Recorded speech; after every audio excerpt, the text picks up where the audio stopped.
ঘরে প্রবেশ করলেন একজন সম্ভ্রান্ত চেহারার মাঝবয়সী ভদ্রলোক।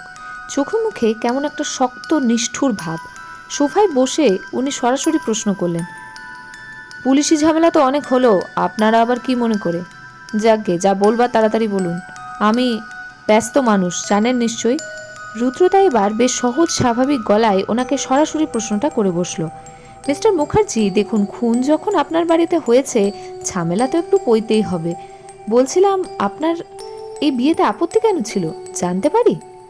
মানে, আপনি তো নাকি সব রকম চেষ্টা করেছিলেন বিয়ে আটকানোর। কেন আবার? অনির্বাণ ছেলেটাকে আমার ভালো লাগতো না। ও আমাদের মেয়েকে বিয়ে করতে চেয়েছিল টাকার লোভে। তাই নাকি? কিন্তু আমি যে শুনলাম বিয়েতে নাকি আপনি একটা টাকা পয়সাও খরচা করতে চাননি। জামাইকে সম্পত্তির ভাগ দেওয়া তো দূরস্থান। না, চাইনি তো দিতে। সুকান্তবাবু গর্জে উঠলেন, ওই ছেলেটাকে আমার এক্কেবারে পছন্দ ছিল না।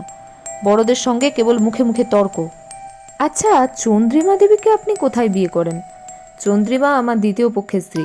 আসানসোলে ব্যবসার কাছে গিয়ে ওর সঙ্গে আলাপ, তখনই বিয়ে। এখন আর ওর বাপের বাড়ির লোক বলতে তেমন কেউ নেই। রুদ্রতা আরও কিছু সাধারণ প্রশ্ন করে ওনাকে বিদায় দিল। মিনিট 15 পরে চন্দ্রিমার দাদা কল্লোল উপস্থিত হলো।